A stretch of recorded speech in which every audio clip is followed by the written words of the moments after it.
નમસ્કાર મિત્રો, હું ધવલ ઠાકોર મારી આ યુટ્યુબ ચેનલમાં અને આજના મારા પ્રથમ સેશનમાં આપ સૌનું એકવાર સ્વાગત કરું છું.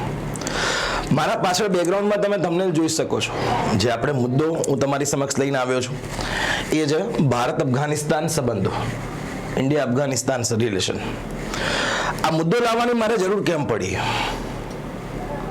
કેમ કે તમે છેલ્લા 2 થી 3 દિવસ સુધી તમે ન્યૂઝમાં જોતા હશો, એક ન્યૂઝ વારે ઘડીએ નેશનલ મીડિયા કવર કરતું રહે છે કે અફઘાનિસ્તાનની જે સરકાર છે તાલિબાન 2.0, એના ફોરેન મિનિસ્ટર, વિદેશ મંત્રી આમિર ખાન મુત્તકી, નામ છે આમિર ખાન મુત્તકી, એ ભારતની 8 દિવસની આધિકારિક ઓફિશિયલ વિઝિટ પર આવ્યા છે.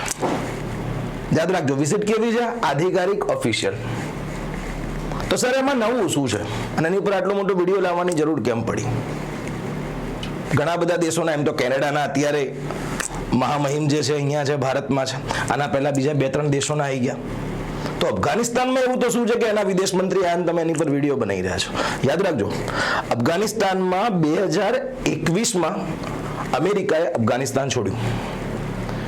તો એના પછી અમેરિકાની જે બાગડોર જે છે એ તાલિબાનની સરકારે સંભાળી. સમજો, અને એ તાલિબાનની સરકારને વિશ્વના કોઈ પણ દેશે હજી સુધી દેશ તરીકે માન્યતા આપી જ નથી. અને એવી પરિસ્થિતિમાં તાલિબાન 2.0 ના જે વિદેશ મંત્રી છે જેને માન્યતા મળી જ નથી, એ 8 દિવસની ભારતની ઓફિશિયલ વિઝિટ પર છે. ઓફિશિયલ વિઝિટ, આનો અર્થ શું થાય ખબર છે? ભારતે આડકતરી રીતે તાલિબાનની આ સરકારને માન્યતા આપી દીધી છે. આડકતરી રીતે. આંતરરાષ્ટ્રીય સંબંધોનો એક નિયમ છે, no permanent friend, no permanent enemy. સમજો, ના તો તમારો કોઈ સ્થાયી મિત્ર છે, ના તો કોઈ તમારો સ્થાયી દુશ્મન છે. જેવી જેની જરૂરિયાત પ્રમાણે મિત્ર બદલાતા હોય છે, જરૂરિયાત પ્રમાણે આંતરરાષ્ટ્રીય સંબંધોમાં દુશ્મનાવટ ઊભી થતી હોય છે. સમજો, આ તાલિબાનની સરકારને સૌથી પહેલા આપણે રિકોગ્નાઇઝ નથી કરી, પણ અત્યારે આપણે એને રિકોગ્નાઇઝ કરી રહ્યા છે. અને જ્યારે આ ફોરેન મિનિસ્ટર આમિર ખાન મુત્તકી અહીંયા આવ્યા ત્યારે એમના માનમાં જે આપણા વિદેશ મંત્રી છે ડોક્ટર જયશંકર, એક શબ્દ બોલ્યા હતા, યોર એક્સિલન્સી, યોર હાઇનેસ. આ બધા શબ્દોને બહુ મહત્વ છે ભાઈ. સમજો, અહીંયા એમને સારું એવું ટ્રીટમેન્ટ આપી રહ્યા છે એ લોકો. 8 દિવસની યાત્રા પર છે. મહત્વની જે છે સંધિઓ થશે, કરાર થશે, એગ્રીમેન્ટ થશે. મારું માનવું છે કદાચ કોઈ 1-2 ડિફેન્સ ડીલ પણ ભવિષ્યમાં થઈ શકે છે. એના બીજ આ મુલાકાતમાં નખાઈ જશે. ભારત અફઘાનિસ્તાન, સમજો, આજે પૂરેપૂરું મારે આ બેકગ્રાઉન્ડ સમજાવવાનું છે આ સેશનમાં કે ભારત અફઘાનિસ્તાનના સંબંધો, એનો ઇતિહાસ શું છે. અફઘાનિસ્તાન એશિયામાં આટલું મહત્વનું કેમ છે? એશિયામાં ને યુરોપમાં પણ એનું મહત્વ છે. ત્રીજું, અત્યારે ભારત એ વિદેશ મંત્રીને આ સારી રીતે ટ્રીટમેન્ટ કેમ આપી રહી છે, એમનું કેમ વેલકમ કર્યું છે, કેમ 8 દિવસની મુલાકાત પર છે. આ બધી વસ્તુ આજના સેશનમાં સમજવાની છે. આ ફોરેન મિનિસ્ટર છે, એમનું ડેલિગેશન છે, તમે જુઓ, આમિર ખાન મુત્તકી. અને એક બાજુ આપણું ડેલિગેશન છે અને એક બાજુ એમનું ડેલિગેશન છે. બીજી એક વસ્તુ થઈ, અત્યારે આ વિદેશ મંત્રી એમનું ડેલિગેશન ભારતમાં જ છે. તો હમણાં એક એમાં કોન્ટ્રોવર્સી થઈ હતી કે જ્યારે અફઘાનિસ્તાનના ફોરેન મિનિસ્ટરની પ્રેસ કોન્ફરન્સ થઈ હતી. પ્રેસ કોન્ફરન્સમાં એક વાત એવી બહાર આવી કે ભાઈ મહિલા પત્રકારોને અંદર જવા ન દેવી. તો આનો ચારે બાજુ વિરોધ જોવા મળે. મારું માનવું છે વિરોધ કરવો પણ જોઈએ, પણ વિરોધ ક્યારે કરવો જોઈએ? જ્યારે તમે સત્ય જાણતા હોય. એ પ્રેસ કોન્ફરન્સ અફઘાનિસ્તાનની એમ્બસીમાં થઈ હતી. સમજો, ક્યાં થઈ હતી? અફઘાનિસ્તાનની એમ્બસી. હવે કોઈ બી દેશમાં કોઈ બી દેશની એમ્બસી હોય ને તો એ ખરેખર દેશનો જ ભાગ છે. માન લો કે ભારતમાં અફઘાનિસ્તાનની એમ્બસી છે, અફઘાનિસ્તાનનો દૂતાવાસ છે, તો એ ખરેખર અફઘાનિસ્તાનનો જ ભાગ ગણાય. ભાગ મીન્સ એક પ્રકારની એની શાખા, વહીવટી શાખા કહેવાય. સમજો, એમાં એમને પ્રેસ કોન્ફરન્સ કરી હતી. સમજો, અને એમાં એમણે એ સ્ટેટમેન્ટ આ ઇસ્યુ થયો હતો. બાકી જો અફઘાનિસ્તાન દૂતાવાસની બાદ જો એમને પ્રેસ કોન્ફરન્સ કરી હોય તો એમાં 100% આજની જે પ્રેસ કોન્ફરન્સ એમાં મહિલાઓ પણ હતી, કેમ કે અફઘાનિસ્તાન દૂતાવાસની બહાર થઈ હતી. સમજો. એટલે અફઘાનિસ્તાન વહીવટની એક શાખા એમ્બસી જે છે દિલ્હીમાં છે ને, એમના સૌથી પહેલા ત્યાં પ્રેસ કોન્ફરન્સ થઈ હતી અને ત્યાં ઇસ્યુ આવ્યો હતો. સમજો. હવે આગળ વધીએ. મારે આજે વાત કરવાની છે શરૂઆતથી લઈને અંત સુધી. સમજો. અફઘાનિસ્તાન અને ભારતના મારે ઐતિહાસિક સંબંધો પર સૌથી પહેલા પ્રકાશ પાડીશ, પછી હું તમને કહીશ અફઘાનિસ્તાનનું મહત્વ કેમ છે. સમજો. પાકિસ્તાન અને અફઘાનિસ્તાન તમને ખ્યાલ જ છે અત્યારે સામસામે છે. અફઘાનિસ્તાન એવો દાવો કરી રહ્યું છે કે અમે 100 થી પણ વધારે પાકિસ્તાન રેન્જર્સના જે છે સૈનિકો માર્યા છે અને એમની 8 થી 9 ચોકીઓ તબાહ કરી છે. અને એમના અમુક સોર્સિસ એવું કહે છે કે એમના અમુક જે રેન્જર્સ જે છે અમે બંધી બનાવ્યા છે. ફોટા ઘણા બધા બહાર આવ્યા છે, તમે જોઈ શકો છો. આ શરૂઆત ક્યાંથી થઈ સમજો. અને મૂળિયા શું છે, આ ક્લેશ આટલો બધો વધ્યો કેમ, આજના આ સેશનમાં બધું આપણે ડેપ્થમાં જોઈશું. સૌથી પહેલા મારે વાત કરવાની છે ભારત અફઘાનિસ્તાનના સંબંધોના ઇતિહાસ પર. તો ભારત અફઘાનિસ્તાનના સંબંધોના ઇતિહાસની વાત કરું તો એના બીજ ક્યાંક ને ક્યાંક આપણને સિંધુ ખીણની સભ્યતામાં પડેલા જોઈ શકાય છે. વિશ્વની સૌથી જૂની સભ્યતાઓમાંની એક સિંધુ ખીણની સભ્યતા, જેને આપણે બધા વંશજો કહેવાય છે.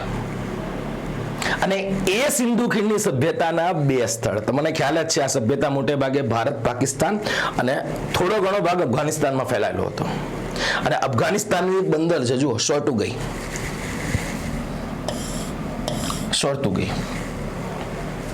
સમજો. આ રહ્યું, આ બાજુ જુઓ, એક અસ્થાયી વેપારી બંદર હતું.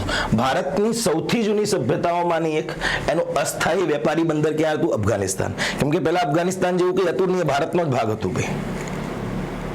સમજો. તો આ પહેલો સંબંધ જે આપણે ડિટેક્ટ કર્યો. શોર્ટુગઈ નામનું બંદર તમને ક્યાં જોવા મળશે? અફઘાનિસ્તાનમાં જોવા મળશે. આ સિવાય એક બીજી જગ્યા સિંધુ ખીણ સભ્યતાની છે, જેનું નામ છે મુંડીગક. યાદ રાખજો, એ મુંડીગક પણ તમને ક્યાં જોવા મળશે? અફઘાનિસ્તાનમાં. એ સિંધુ ખીણ સભ્યતાનું જ એક બંદર હતું. શોર્ટુગઈ અને મુંડીગક. જુઓ, અહીંથી પ્રારંભિક હડપ્પા સમયના ઓજારો મળી આવ્યા હતા. હડપ્પા સભ્યતાને આપણે ટાઈમલાઈન પ્રમાણે 3 ભાગમાં વહેંચી, તમને ખ્યાલ છે. પ્રાઇમરી એટલે કે પ્રારંભિક, પછી મેચ્યોર અને લેટર. તો પ્રારંભિક હડપ્પાના ઓજારો તમને અહીંથી મળી આવ્યા છે. એટલે મુંડીગક અને જે આગળ આપણે બંદર જોઈ ગયા શોર્ટુગઈ, આ શું બતાવે છે? ભારત અને અફઘાનિસ્તાન સાથેના આપણા સૌથી જૂના સંબંધો. થોડું આગળ આવીએ, વૈદિક સભ્યતા. વૈદિક સભ્યતા જુઓ, વૈદિક સભ્યતા વેદોની સભ્યતા. જે સૌથી પહેલા વેદની રચના થઈ ઋગ્વેદ. અને આ ઋગ્વેદમાં આર્યોએ જેની રચના કરી હતી, અને આ ઋગ્વેદમાં અફઘાનિસ્તાનની જે જિયોગ્રાફિકલ કન્ડિશન છે એના વિશે આપણને માહિતી આપવામાં આવી છે. એમની નદીઓ વિશે માહિતી આપવામાં આવી છે. તમે જુઓ, અફઘાનિસ્તાનની મુખ્ય નદીઓ જેનો ઋગ્વેદમાં ઉલ્લેખ છે. ઋગ્વેદ જેને અપૌરુષેય પણ કહેવામાં આવે છે. યાદ રાખજો, ભગવાન બોલતા ગયા અને એમની નીચે બેઠેલા જે સપ્તર્ષિ ઋષિઓ છે, ઋષિઓનો સમૂહ જે છે, એ ઋચાઓનું સંગ્રહણ કરતો ગયો અને એ સપ્તર્ષિ ઋષિ પૃથ્વી પર એ વેદોની રચના લાવ્યા, જેને ઋગ્વેદ કીધું છે, અપૌરુષેય. તો એ ઋગ્વેદમાં તમે જુઓ, આજની જે કાબુલ નદી છે એનો ઉલ્લેખ છે કુંભાના નામથી. સ્વાત નદી છે, સ્વાત ખરેખર ઘાટી છે અને ત્યાં નદી વહે છે, અને એનો ઉલ્લેખ છે સુવાસ્તુ નામથી. પછી કુંભા, સુવાસ્તુ, એના પછી જે ત્રીજી નદી છે અફઘાનિસ્તાનની, ઉલ્લેખ છે ક્રુમુના નામથી, જે આજે આધુનિક જે છે આજે અફઘાનિસ્તાનમાં કુરમ નદીના નામથી કહેવાય. જુઓ, આ રે કુંભા, અહીંયા તમને બધી નદી જોવા મળશે. આ રે પછી જે ગોમલ, ગોમતીના નામથી જેનો ઉલ્લેખ છે. તો સિંધુ ખીણની સભ્યતા, એના પછી વૈદિક સભ્યતા. વૈદિક સભ્યતા બી આપણને શું બતાવે છે? ઋગ્વેદ કે ક્યાંક ને ક્યાંક આપણા સંબંધો અફઘાનિસ્તાન સાથે પહેલેથી હતા. થોડું આગળ આવી જાઓ, મહાજનપદ. જો સ્ટેપ બાય સ્ટેપ આપણે ઇતિહાસને બાયફર્કેટ કરી રહ્યા છે. મહાજનપદ, 16 મહાજનપદ. સમજો, ટૂંકમાં મહાજનપદ એટલે રાજ્યો, શક્તિશાળી રાજ્યો. એ 16 મહાજનપદોમાં એક રાજ્ય હતું, આ રહ્યું જો, ગાંધાર.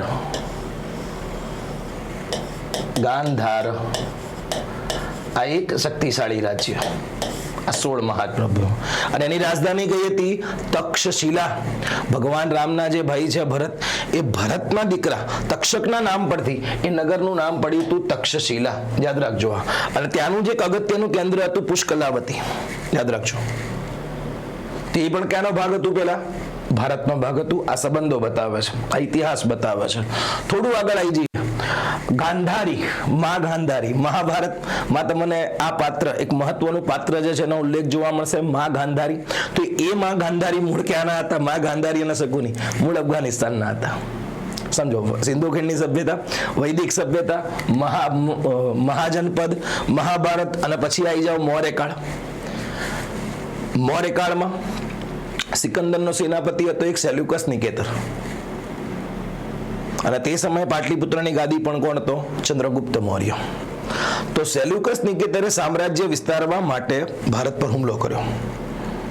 એટલે ચંદ્રગુપ્ત મૌર્યએ પણ એનો વળતો જવાબ આપ્યો. ઈસવીસન પૂર્વે 305 સેલ્યુકસ નિકેતર અને ચંદ્રગુપ્ત મૌર્ય વચ્ચે સિંધુ નદીના કાંઠે એક ભયંકર યુદ્ધ થયું હતું, જેમાં ચંદ્રગુપ્ત મૌર્યએ સેલ્યુકસ નિકેતરને બહુ ખરાબ રીતે હરાવ્યો હતો.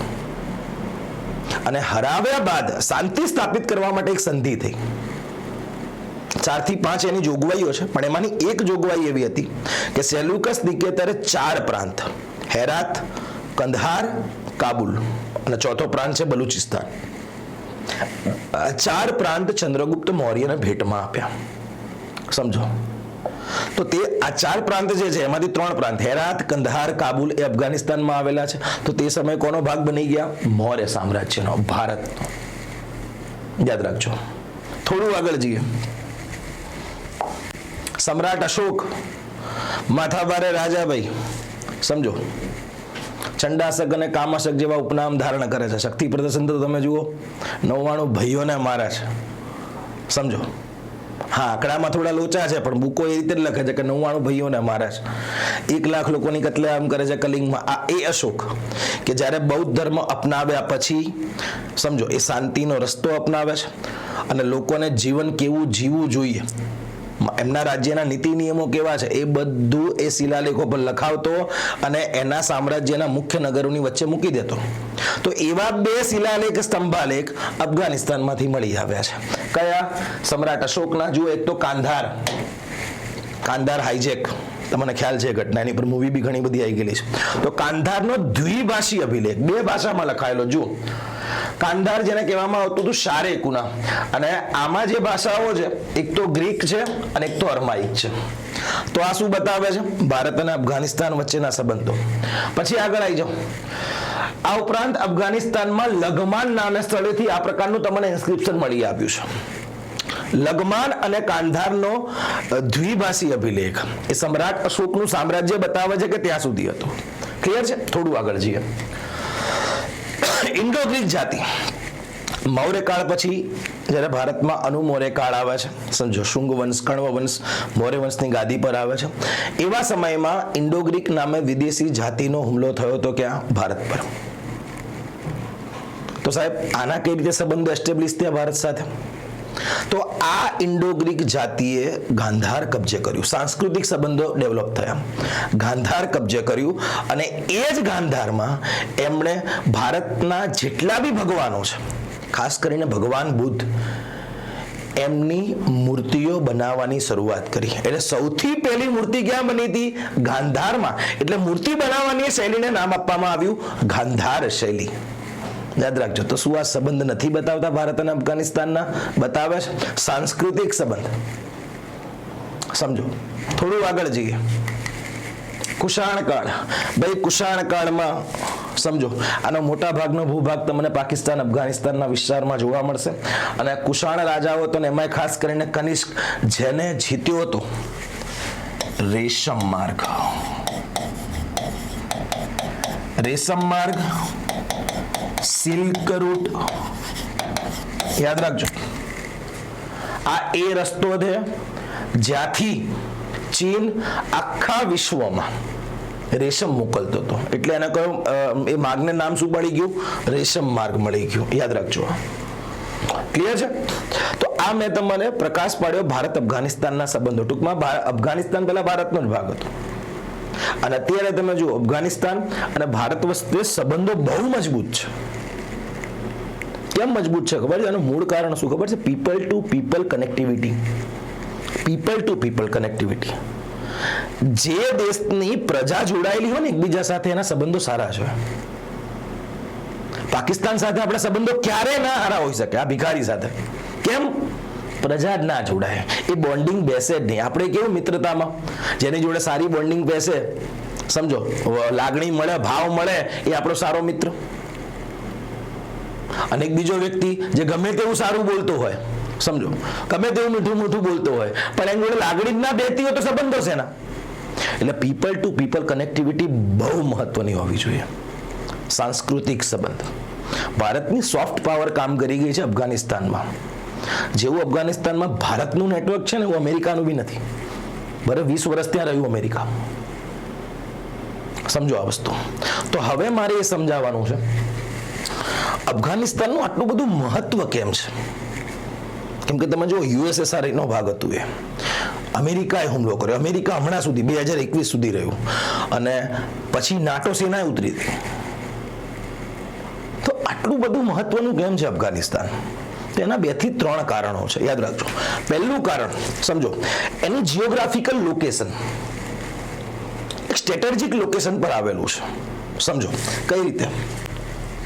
તો કે અફઘાનિસ્તાન પૂર્વ અને પશ્ચિમના વેપાર અને સાંસ્કૃતિક આદાન પ્રદાન માટે એક પુલની ભૂમિકા ભજવી છે.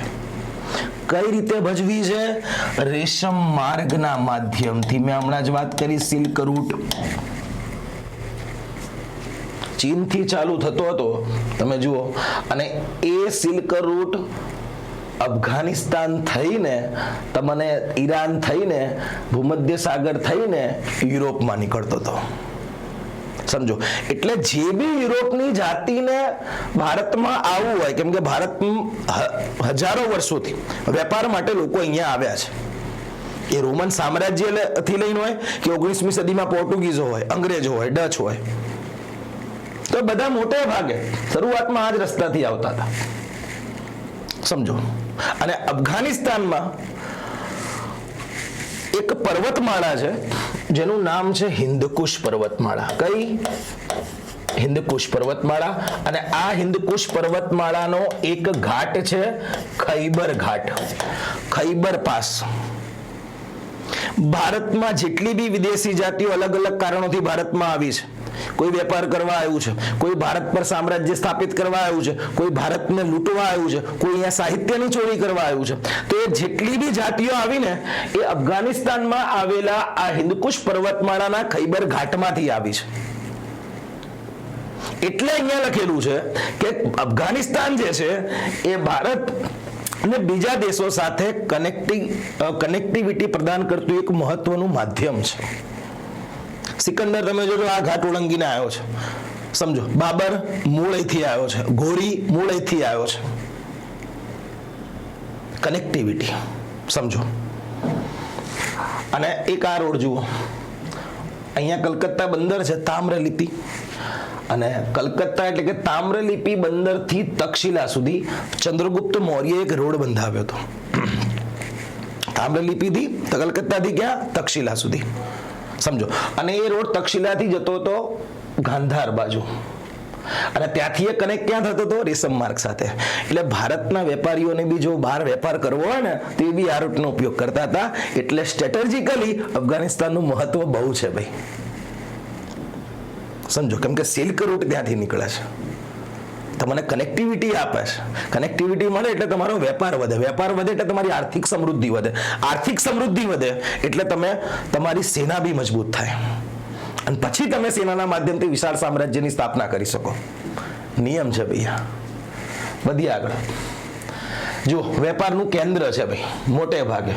અફઘાનિસ્તાન મુખ્ય વેપારિક માર્ગો પર આવેલું હતું, મેં કીધું એ પ્રમાણે, જેના દ્વારા ચીની રેશમ, ભારતીય મસાલા, દવાઓ, પર્શિયન ચાંદી, પર્શિયન મીન્સ પર્શિયા, આજનું ઈરાન, પર્શિયન ચાંદી, રોમન સોનું અને કાચના વાસણો તેમજ સ્થાનિક ઉત્પાદનો, એ બધું અહીંથી ઇમ્પોર્ટ એક્સપોર્ટ થતું. ટૂંકમાં કનેક્ટિવિટીનું માધ્યમ હતું.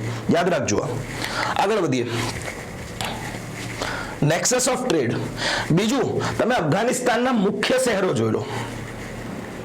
એ મુખ્ય શહેરો મોટે ભાગે રેશમ માર્ગ પર હતા, એટલે એનું ડેવલપમેન્ટ થયું છે.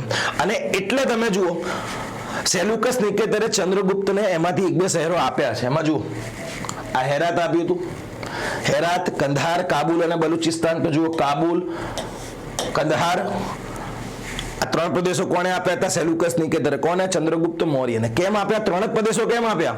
કેમ કે એ મોટે ભાગે સિલ્ક રૂટ પર હતા.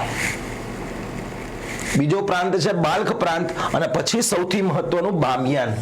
આ બામિયાન 1998 અહીંયા લોર્ડ બુદ્ધાની મૂર્તિ હતી. તમે જુઓ, અફઘાનિસ્તાન જ્યાં ક્યારેય શાંતિ નહીં થઈ, એ જગ્યાએ લોર્ડ બુદ્ધાની મૂર્તિ હતી.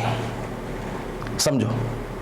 અને તે સમયે એવું કહેવામાં આવે છે કે 1999-2000 તાલિબાનની સરકાર આવી, અને એ તાલિબાનની સરકારે ટેન્કથી આખી મૂર્તિ ઉડાવી દીધી. કેમ કે તાલિબાનની વિચારધારા ગઈ છે, સમજો, હિંસક. અને એ હિંસક ધરતી પર આ મહાનુભાવની મૂર્તિ જે છે એમને કઈ રીતે પચે? કેમ કે એ પોતે શાંતિનું પ્રતીક છે. એટલે શાંતિના પ્રતીક રૂપી બુદ્ધ એટલે પોતે શાંતિ, પોતે અહિંસા. મૂર્તિ ઉડાવી દીધી. સમજો. એટલે આ પહેલાનો ફોટો છે ને 2001નો ફોટો છે. સમજો. પણ મારું માનવું છે કે આ બધા પર્સપેક્ટિવ તમે કોઈ બી દેશમાં હોય, આ બધી વસ્તુને ક્યારે ધર્મના એંગલથી ના જોવું જોઈએ. તમે આને ઇકોનોમિકલી બી વિચારો ને, તો આવી બધી જગ્યાઓ જો તમારા દેશમાં હોય ને, તો તમારા દેશમાં પર્યટન ડેવલપ થાય. પર્યટન ડેવલપ થાય એટલે પબ્લિક આવે, પૈસો રોકાણ થાય, પૈસા આવે, લોકોને રોજગારી મળે, તમારી ઇકોનોમીની સાયકલ ચાલે. આ બધી સમજવા જેવી વાત છે. સમજો. જો આ મૂર્તિ આજે હોત તો આજની તાલિબાનની સરકાર જે આટાફેરા કરી રહી છે લોકો માટે, દેશોમાં, અલગ અલગ દેશોમાં જઈને, રશિયા છે, ચીન છે, ભારત છે, અને વેપારી સંબંધ ડેવલપ કરવાનો પ્રયત્ન કરી રહી છે. સમજો. એ પ્રયત્ન જો આ મૂર્તિ હોત તો એને બહુ ઓછા કરવા પડત. કેમ કે આપોઆપ બૌદ્ધ ધર્મ પાળતા લોકો જે છે અહીંયા આવત, રોકાણ કરત, પ્રવાસ ઉદ્યોગ ડેવલપ થાત, લોકોને રોજગારી મળે. આ સમજવા જેવું છે. પણ ઠીક છે, થઈ ગયું એ થઈ ગયું. વધીએ આગળ. ભૂલ તો છે જ એમની, ભૂલ તો છે જ.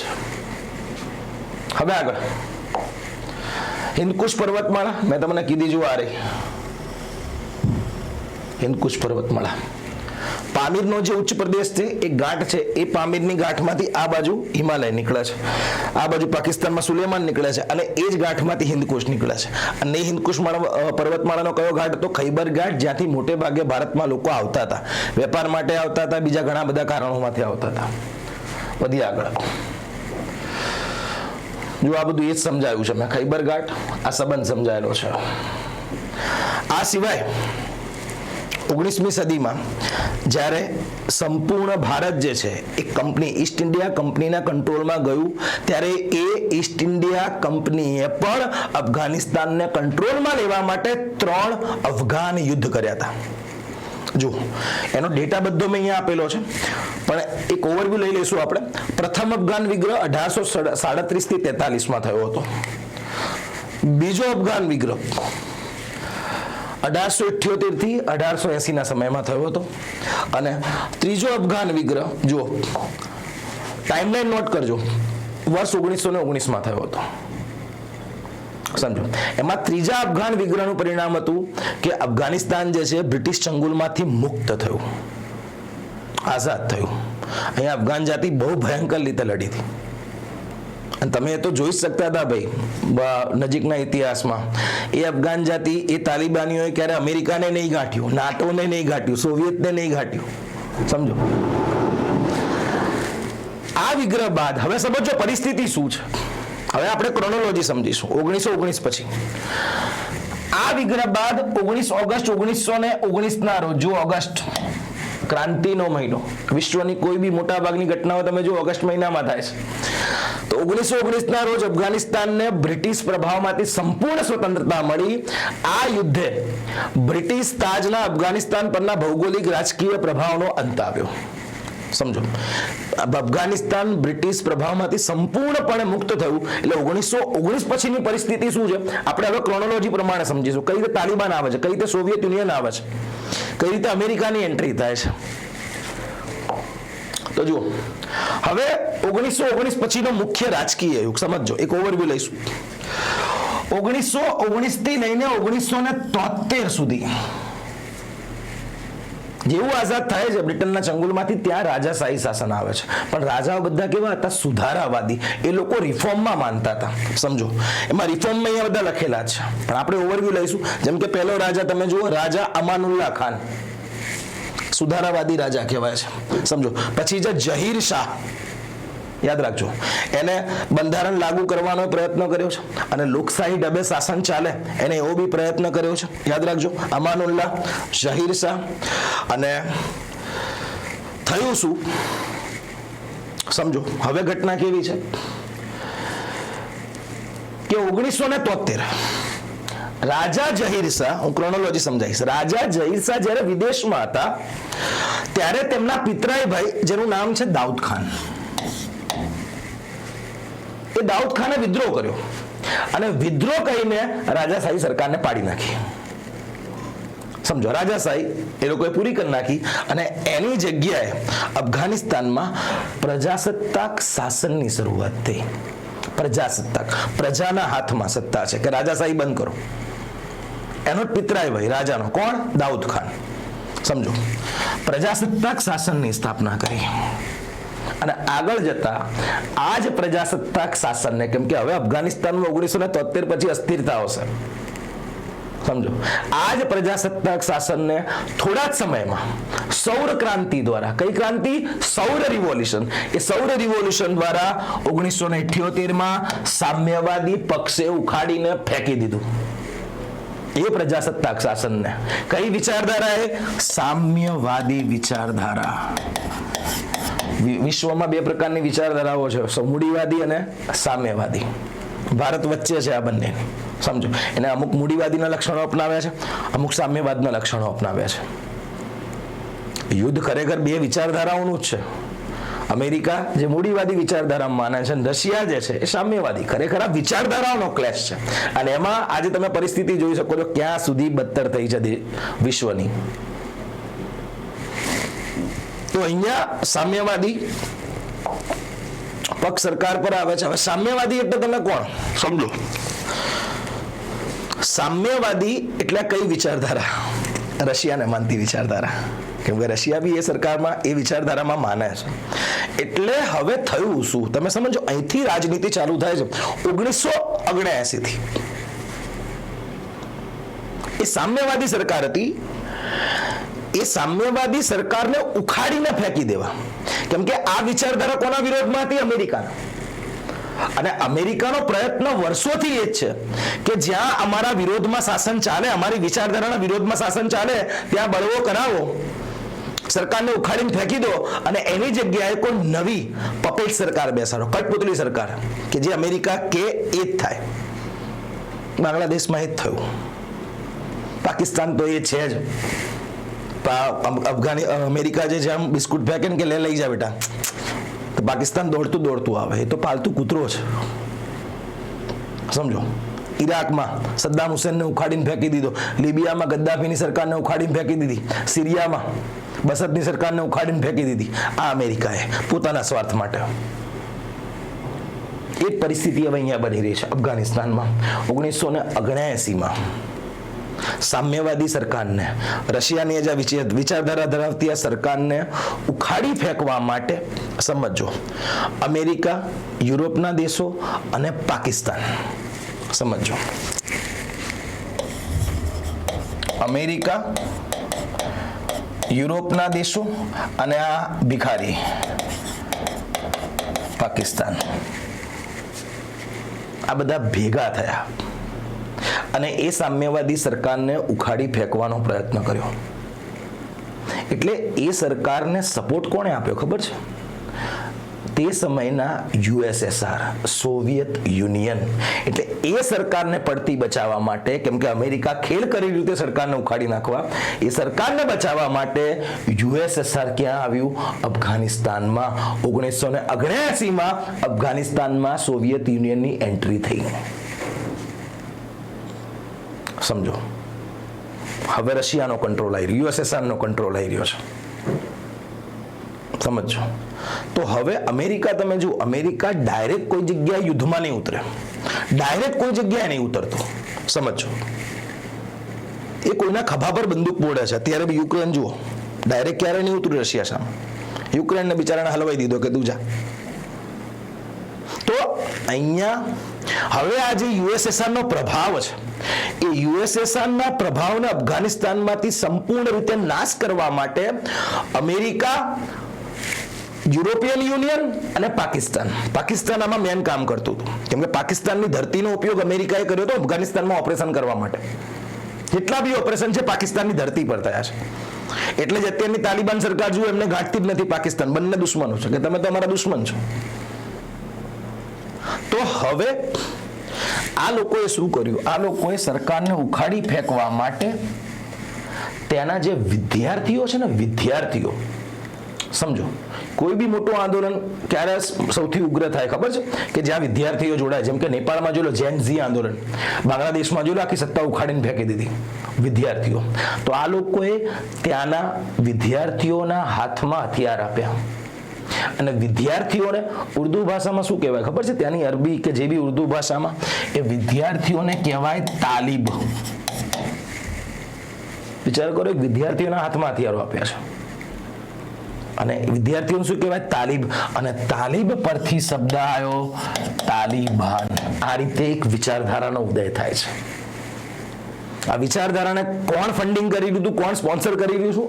આ લોકો, અમેરિકા, યુરોપ અને પાકિસ્તાન.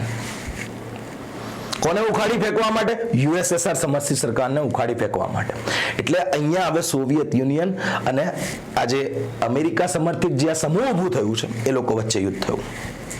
ખ્યાલ આવે છે હું જે કહી દઉં છું? એટલે ધીરે ધીરે ઇતિહાસ તમે જો આગળ વધે છે. મુજાહિદ્દીન, મુજાહિદ એટલે ધાર્મિક યોદ્ધાઓ, ઇસ્લામિક યોદ્ધાઓ જેમણે યુએસ, પાકિસ્તાન, ચીન અને અન્ય આરબ દેશો દ્વારા સહાય મળતી હતી. તેમણે ગ્રામ્ય વિસ્તારોમાં ગોરીલા યુદ્ધ ચલાવ્યા. ગોરીલા વોરફેર છત્રપતિ શિવાજી મહારાજ જે કરતા કે કોઈ ટોળું નીકળે, સમૂહ નીકળે આર્મીને, એની પર ઓચિંતો હુમલો કરવો. સમજો, ગોરીલા વોરફેર કહેવાય એના. હવે આગળ થયું શું? આ યુદ્ધની શરૂઆત થઈ ગઈ એટલે 1998માં સમજ, સોરી 89માં, 1979 થી લઈને 1989.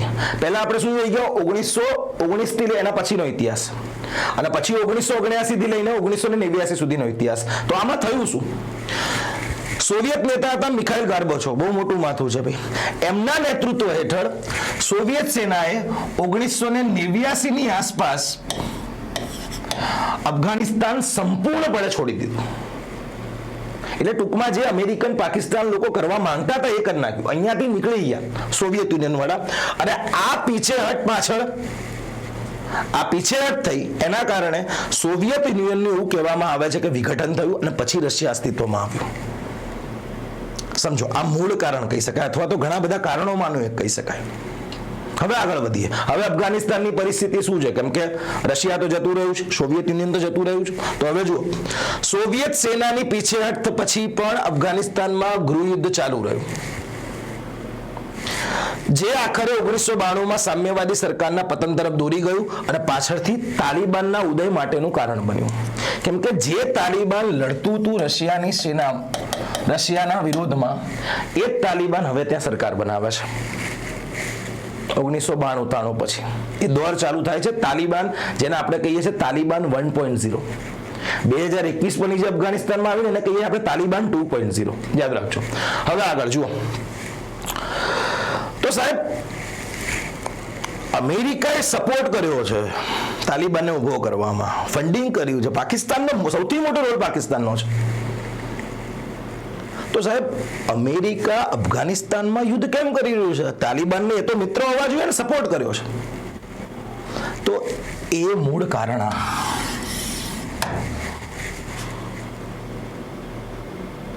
સમજો. 11 સપ્ટેમ્બર 2001 9:11 વર્લ્ડ ટ્રેડ સેન્ટર એક વિમાન ઘૂસે છે ધામનારી. અમેરિકાનું જે નાક કહેવાય એ વર્લ્ડ ટ્રેડ સેન્ટર તોડી નાખ્યું અને એમાં નામ આવ્યું તો મને ખ્યાલ જ છે, અલ કાયદા. શું નામ આવ્યું? અલ કાયદા. એટલે હવે આ અલ કાયદા અમેરિકાના એજન્સીને ખબર પડી કે આ વર્લ્ડ ટ્રેડ તોડવા પાછળ, કેમ કે આ સૌથી મોટો હુમલો હતો ભારતમાં નહીં, વિશ્વ સ્તરે આતંકવાદીઓના એક ગીઢોનું રૂપ બહાર આવ્યું કે આતંકવાદીઓ આવું કરી શકે. સમજો, વર્લ્ડ ટ્રેડ સેન્ટર બે બિલ્ડિંગ તોડી નાખી. એટલે અમેરિકા કે આ તો આરા નાક કાપી ગયા. તો હવે after the world trade centre issue સમજો, અમેરિકાએ એક ઓપરેશન લોન્ચ કર્યું. ઓપરેશન એનો મૂળ ઉદ્દેશ શું હતો? તો કે zero tolerance against terrorism. Zero tolerance against terrorism, કે જ્યાં જ્યાં આતંકવાદીઓ હશે, અને ખાસ કરીને આ અલ કાયદા, નામ હતું ઓસામા બિન લાદેન, એનો મૂળ હતો. આજે ષડયંત્ર થયું એમાં. અને એ અલ કાયદાને સમર્થન કોનું હતું? તાલિબાનનું. એ તાલિબાન જેને ઊભી કરે કરી હતી અમેરિકાએ. જે સાપને દૂધ પાયું એ જ સાપ અમેરિકાને કરડ્યો. અમેરિકા કે યાર અમારી સામે પડશો. એટલે હવે ઝીરો ટોલરન્સ અગેન્સ્ટ ટેરરિઝમ નીતિ હેઠળ અમેરિકા 2001માં એને ઓપરેશન લોન્ચ કર્યું હતું. જુઓ, ઓપરેશન એન્ડ્યુરિંગ ફ્રીડમ. 2001માં અફઘાનિસ્તાનમાં ઘૂસે છે અને આખી તાલિબાનની સરકારને ઉખાડીને ફેંકી દે છે. 2001 થી લઈને 2021 સુધી અમેરિકા અફઘાનિસ્તાનમાં રહ્યું છે, પણ એ લોકોની તાકાત નથી કે એ લોકો તાલિબાનને હરાઈ શકે. એટલે જ અફઘાનિસ્તાનને કીધું છે ગ્રેવયાર્ડ ઓફ ધી એમ્પાયર. કોઈ બી સામ્રાજ્યનું જે કહેવાય ને દફન સ્થળ, ગ્રેવયાર્ડ ઓફ ધી એમ્પાયર. તાલિબાન ક્યારેય ના આવે, કેમ કે જીઓગ્રાફિકલ કન્ડિશન ત્યાંની હેવી છે. હવે અમેરિકાની આર્મી લડવા ટેવાયેલી છે હવામાં, સમુદ્રમાં. એ લોકો ક્યારે આવા પર્વતીય વિસ્તારમાં લડવા ટેવાયેલા નથી. એટલે જ એમની આર્મી 20 વર્ષ સુધી અહીંયા લડી, પણ કોઈ ફાયદો થયો નહીં. અને છેલ્લે આ ઓપરેશન યાદ રાખજો, એન્ડ્યુરિંગ ફ્રીડમ. અને 2011માં એક ઓપરેશન કર્યું હતું એબટાબાદમાં અમેરિકી શિલ્ડે, જેનું નામ છે ઓપરેશન નેપચ્યુન સ્પિયર. અને આ ઓપરેશન નેપચ્યુન સ્પિયર હેઠળ એમણે ઓસામા બિન લાદેનને માર્યો હતો. ઓપરેશનનું નામ શું છે? Neptune spear. ક્યાંથી મળ્યો હતો? પાકિસ્તાનના એબટાબાદમાંથી. સૌથી મોટો આતંકવાદ ક્યાંથી મળે છે? પાકિસ્તાનમાંથી. હવે આનાથી મોટો પ્રૂફ શું જોઈએ કે ભાઈ પાકિસ્તાન પોતે સ્ટેટ સ્પોન્સર ટેરરિઝમ નથી કરતું? કરે છે ભાઈ. વધી આગળ. 20 વર્ષ સુધી એ લોકો અફઘાનિસ્તાનમાં રહ્યા. સમજો, અફઘાનિસ્તાન તાલિબાન યોદ્ધાઓ સામે લડ્યા, પણ કઈ ફેર થયો નહીં. સમજો, મોટા ભાગનો પોતાનું જે કહેવાય ને સુરક્ષા બજેટમાંથી મોટા ભાગનો એ લોકો એક્સપેન્ડિચર, એમનો ખર્ચો ક્યાં નાખતા હતા? અફઘાનિસ્તાનમાં લડવા માટે. એટલે ત્યાંની પબ્લિકે વિરોધ કર્યો કે અમે અમારા પૈસા, અમારા ટેક્સના પૈસા તમે આ રીતે નાખો છો. એટલે અમેરિકાને પોતાની ભૂલ ક્યાંક ને ક્યાંક રિયલાઇઝ થઈ. તેમણે શું કર્યું? અફઘાનિસ્તાનમાંથી પોતાની સેના પાછો ખેંચવાનો નિર્ણય લીધો. એટલે અમેરિકા અને અફઘાનિસ્તાન વચ્ચે, સમજો, અમેરિકા અને અફઘાનિસ્તાન વચ્ચે દોહા, કતર, જ્યાં આપણે ઇઝરાયલે સ્ટ્રાઇક કરી હતી, એ દોહામાં બંને વચ્ચે મીટિંગ થઈ. અને આ મીટિંગ બાદ 2021માં જ્યારે ટ્રમ્પ આવે છે ત્યારે એ લોકોના બધા જ અમેરિકી ટ્રુપ્સ જે છે અફઘાનિસ્તાનમાંથી પાછા જતા રહ્યા.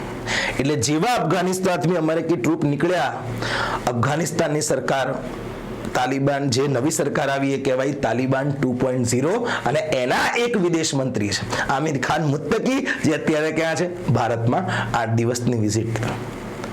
હવે પાકિસ્તાનના પેટમાં દુખાયું, કેમ કે તાલિબાન અને પાકિસ્તાન વચ્ચે ક્લેશ છે. કેમ ક્લેશ છે? પાકિસ્તાને તો સપોર્ટ કર્યો હતો તાલિબાનને ઊભું કરવામાં. એટલે પાકિસ્તાનને એવું લાગતું હતું કે જેવી અમેરિકી સેના નીકળી જાય 2021માં, એટલે આ તાલિબાનના જે લડવૈયાઓ છે એ લડવૈયાઓનો ઉપયોગ અમે કાશ્મીરમાં કરીશું. પણ એવું થયું નહીં. તાલિબાને ચોખ્ખું કીધું કે સૌથી મોટા દુશ્મન તો તમે છો. કોણ? પાકિસ્તાન વાળા. કેમ કે તમારી ધરતીનો ઉપયોગ થયો છે અમને મારવા માટે. તમને તો અમે નહીં ગાંઠીએ. અને અત્યારે જુઓ શું ઇસ્યુ ચાલે છે, લાઈવમાં ચાલે જ છે. લાઈવમાં મીન્સ અત્યારે ચાલે જ છે યુદ્ધ. પાકિસ્તાને એમના ગામમાં, અફઘાનિસ્તાનના ગામમાં જઈને સ્ટ્રાઇક કરી, અને અફઘાનિસ્તાનની જે ફોર્સ હતી એમણે જે કહેવાય ને 100થી વધારે એ લોકોના રેન્જર્સ મારી નાખ્યા છે, મેં આગળ કીધું એ પ્રમાણે. એટલે તાલિબાન ગાંઠશે તો નહીં, સમજો. અને એમના વિદેશ મંત્રીએ ઓફિશિયલ સ્ટેટમેન્ટ આપ્યું છે કે ક્યારેય અમે અફઘાનિસ્તાનની ધરતીનો ઉપયોગ ભારત વિરુદ્ધ નહીં કરીએ. ભારતને બીજું જોઈએ શું? સમજો, દુશ્મન કા દુશ્મન દોસ્ત. પાકિસ્તાન અને અફઘાનિસ્તાન દુશ્મન છે, અને એ જ અફઘાનિસ્તાન આપણો મિત્ર છે. જેવી રીતે ઓપરેશન સિંદૂર પછી ટ્રમ્પે ભારતને નીચું બતાવવા માટે પાકિસ્તાનનો ઉપયોગ કર્યો. ત્યાંનો જે સોકોલ્ડ ફિલ્ડ માર્શલ છે પાકિસ્તાનને, એને ત્યાં બોલાયા, ત્યાંના પ્રધાનમંત્રીને બોલાયા, રાષ્ટ્રપતિને બોલાયા. એ જ વસ્તુ આપણે કરી રહ્યા છે. પાકિસ્તાનને દબાવવા માટે આપણે અફઘાનિસ્તાનને સપોર્ટ કરી રહ્યા છે. સિમ્પલ છે. આ જ આંતરરાષ્ટ્રીય સંબંધ છે. સમજો, અમેરિકા એક એરપોર્ટ માંગ્યું છે, બગરામ એરપોર્ટ. અફઘાનિસ્તાનમાં આ એરપોર્ટ છે, બગરામ એરપોર્ટ, કે આ મને આપી દો. પણ લાગે છે તો મને તાલિબાનની સરકાર અત્યારે આપે, ચોખ્ખી ના પાડે છે કે અમે નહીં આપીએ. હવે થોડું આગળ જઈએ. મેં કીધું એ પ્રમાણે પીપલ ટુ પીપલ કનેક્ટિવિટી હોય ત્યાં સંબંધો સારા હોય, અને ભારત અફઘાનિસ્તાનની પીપલ ટુ પીપલ કનેક્ટિવિટી બહુ સારી છે. કેમ કે ભારતે કામ એવું કર્યું છે, સમજો, ત્યાંના માનવતાને જાગૃત કરે, માનવતાને ત્યાંના સમાજને ફરતી બેઠો કરે એવા ભારતે કામ કર્યા. જુઓ, ભારતે અફઘાનિસ્તાનમાં જે નિર્માણ કાર્ય કર્યા છે, મોટે ભાગે ત્યાંનું ઇન્ફ્રાસ્ટ્રક્ચર, માળખાગત સુવિધાઓ, સમજો, પાણીથી લઈને વીજળીથી લઈને ત્યાંના સ્વાસ્થ્ય સુધી બધી આપણે માળખાગત સુવિધાઓ ત્યાં ડેવલપ કરી છે. ત્યાંની જે ઇન્સ્ટિટ્યુશન છે, ડેમોક્રેટિક ઇન્સ્ટિટ્યુશન, આપણે એની પર ઇન્વેસ્ટમેન્ટ કર્યું છે. સમજો, હ્યુમેનિટેરિયન એડ, હમણાં 2 દિવસ પહેલા અફઘાનિસ્તાનમાં કંઈ ભૂકંપ આવ્યો હતો તો આપણે એડ મોકલી છે, મદદ મોકલી છે. સમજો, અનાજથી લઈને કપડાથી લઈને બધું મોકલ્યું છે. સમજો, લગભગ $3 બિલિયન ડોલરથી વધુ આપણે ઇન્વેસ્ટમેન્ટ કર્યું છે ક્યાં? અફઘાનિસ્તાનમાં. ઓબ્વિયસ છે. હવે એમને એમ તો ના કરે, એમને એમ તો ના કરે, ગાડો છે. ભારત ક્યાં $3 બિલિયન ઇન્વેસ્ટ કરશે? આની પાછળની આખી જે કહેવાય ને, એક આખી ડિપ્લોમેટિક ચેન હોય, એક માનસિકતા કામ કરતી હોય. સમજો, બધી. હવે અફઘાનિસ્તાને જે ભારતે જે અફઘાનિસ્તાનમાં જે કામ કર્યા છે એની લિસ્ટ મેં અહીંયા મૂકેલી જ છે. જો એક ખાલી ઓવરવ્યુ આપી દઈશ. પહેલા એને આરોગ્ય અને શિક્ષણ પર કામ કર્યું છે, અને એમાં તમે જુઓ, સૌથી મોટું Indira Gandhi institute of child health ત્યાં બનાવ્યું છે. આખી હોસ્પિટલ તૈયાર કરીને આપી છે ભારતે. ક્લિનિક અને હોસ્પિટલો બનાવી છે. અને અત્યારે મેં કીધું એ પ્રમાણે આપણા એમના વિદેશ મંત્રીએ એમ્બ્યુલન્સની ભેટ આપી છે. એમ્બ્યુલન્સ. તો આ બધું શું છે? હ્યુમેનિટેરિયન એડ તો છે, પીપલ ટુ પીપલ કનેક્ટિવિટીનું માધ્યમ તો છે. આ સિવાય જયપુર ફૂડ કાર્યક્રમ, યુદ્ધના અફઘાનિસ્તાનમાં જે યુદ્ધમાં કારણે, કેમ કે અમેરિકા ગમે ત્યારે બોમ્બિંગ કરતું હતું, તો બોમ્બિંગના કારણે કોઈના હાથ જતા રહે, કોઈના પગ જતા રહે, તો એવા લોકોને બેઠા કરવા માટે આપણે એવા અપંગ થયેલા હજારો અફઘાન નાગરિકોને મફતમાં કૃત્રિમ અંગો આપવાની જાહેરાત કરી છે જયપુર ફૂડ કાર્યક્રમ હેઠળ. અને શિક્ષણ, અફઘાનિસ્તાનમાં 200 થી પણ વધુ આપણે સ્કૂલો બાંધવા મદદ કરી છે. વિચારો, આ માઇન્ડસેટ ભારત પોઝિટિવ રીતે આગળ વધી ગયું છે, અને આનો ફાયદો 100% મળશે. યાદ રાખજો. વધી આગળ. પરિવહન અને ક્ષમતા નિર્માણ, ભાઈ transport and capacity building enhance કરી છે આપણે ત્યાં સારામાં સારી. જુઓ, શહેરી પરિવહન માટે 400 બસો, મિની બસો, યુટિલિટી વાહનો આપણે ત્યાં આપ્યા છે. તો આ બધું આપણી ઇન્વેસ્ટમેન્ટ છે. ટૂંકમાં તમારે આંકડો કોઈ યાદ રાખવાનો છે, $3 બિલિયન. તમે મેન્સમાં લખી શકો છો, ત્યારે અફઘાનિસ્તાન ભારતના સંબંધો પર ક્વેશ્ચન આવે. હવે આ એ જ છે, સ્ટોર પેલેસનું પુનઃસ્થાપના કરી છે, નાની મોટી વિકાસ યોજનાઓ, તાલીમ. અફઘાનિસ્તાનના જે બી સિવિલ સેવકો છે, ત્યાંનો પોલીસ સ્ટાફ છે, એને મોટે ભાગે આપણું જે હૈદરાબાદમાં જે એકેડમી છે, ઉત્તરાખંડમાં જે એકેડમી છે, આપણે ત્યાં એમને ટ્રેનિંગ આપીએ છીએ. સમજો, હવે ભારત માટે અફઘાનિસ્તાનનું મહત્વ શું છે? મેં કીધું એ પ્રમાણે દુશ્મન કા દુશ્મન દોસ્ત. સમજો, પાકિસ્તાનને જો ટેકલ કરવું હશે તો ભારત હવે શીખી ગયું છે કે આપણે ડાયરેક્ટ યુદ્ધમાં નહીં જવું, આપણે અફઘાનિસ્તાનીઓ જોડે મરાવડાવવા લોકોને, દોડાઈને મારો. થયું, મારી રહ્યા છે કે અમે યુદ્ધમાં મદદ નહીં કરીએ. જે અમેરિકા પોલિસી અપનાવતું હતું કે ડાયરેક્ટ યુદ્ધમાં નહીં ઉતરીએ, બીજાને અમે હાથો બનાવીશું. એ જ વસ્તુ હવે ક્યાંક ને ક્યાંક ભારત શીખી રહ્યું છે, અને એમાં ખોટું નથી ભાઈ. રાષ્ટ્રહિત સર્વોપરી. સમજો, નેશનલ સિક્યુરિટી સર્વોપરી, રાષ્ટ્ર ધર્મ સર્વોપરી. એમાં કોઈ બેમત નથી, અને એમાં હોવો બી ના જોઈએ. બીજું, પાકિસ્તાનના પ્રભાવને ન્યુટ્રલાઇઝ કરવા. ત્રીજું, મધ્ય એશિયા સાથે કનેક્ટિવિટી. મેં ના કીધું આપણે, એટલે તો તમે જુઓ, ઈરાન પેલું ચાબહાર ડેવલપ કરી રહ્યા છે, તો એ ચાબહાર માટે કનેક્ટિવિટી આપણે અફઘાનિસ્તાનથી આપી છે, રોડ અને રેલવેના માધ્યમથી. જુઓ છે, અહીંથી અહીંથી આમ જવાનું આ સરહદેથી, અને અહીંથી અફઘાનિસ્તાન આ બાજુ આવી ઈરાનના તમે ચાબાર આપી શકો. પહેલા કેવું થતું હતું, ચાબાર નતું ત્યારે આપણે ભારત, જો તમારે અફઘાનિસ્તાનમાં જવું હોય ને તો પાકિસ્તાન થઈને જવું પડતું હતું. પણ આ ભિખારી શું કરતું હતું, આપણને કનેક્ટિવિટી આપતું જ નતું. એટલે આપણે એનો ઓપ્શન ક્રિએટ કર્યો, પાકિસ્તાનને સાઇડલાઇન કરીને આપણે આમથી જઈએ છીએ, અહીંથી જઈએ છીએ. હવે જો કોઈ આપણે મદદ મોકલીએ તો આપણે અહીંથી મોકલીએ, મુંબઈથી ચાબાર, અને ચાબાર થઈને અફઘાનિસ્તાન. પાકિસ્તાન આમ જોતું જ રહી ગયું, ડોળા ફાડતું રહી ગયું. આ ભારત સરકાર કામ કરી રહી છે. ક્લિયર છે? તો આ બધું મહત્વ છે, સમજો. અને આ છેલ્લે અફઘાનિસ્તાનનો મેપ છે. જો ક્વેશ્ચન પૂછાય તો કે અફઘાનિસ્તાનને કયા કયા દેશોની સીમાઓ વળે છે. સીમા અદર તો છે જ આપણી જોડે, પણ કઈ કઈ દેશોની સીમા વળે? જો ચાઇના, જો આ રહી, તજાકિસ્તાન, ઉઝબેકિસ્તાન, ભાઈ ચીન છે, તજાકિસ્તાન છે, પછી છે ઉઝબેકિસ્તાન, પછી જો તુર્કમેનિસ્તાન, પછી છે ઈરાન, પછી એક આ ભિખારી પાકિસ્તાન અને ભારત. જો 6 કે 7 દેશોની સરહદ અડે છે. China, Tajikistan, Uzbekistan, Turkmenistan, Iran, Pakistan, Bharat. Clear છે? મૂળ. તો આ થઈ ગયો આપણો આજનો સેશન. મારો પહેલો સેશન છે મારી આ યુટ્યુબ પર ચેનલનો. તો ક્યાંક ને ક્યાંક કંઈક ને કંઈક નાની મોટી કદાચ જો મારાથી ભૂલ થઈ ગઈ હોય બોલવામાં, અથવા તો ક્યાંક ને ક્યાંક ડેટા આમથી આમ થઈ ગયો તો મને માફ કરજો, કેમ કે મારો પહેલો સેશન છે.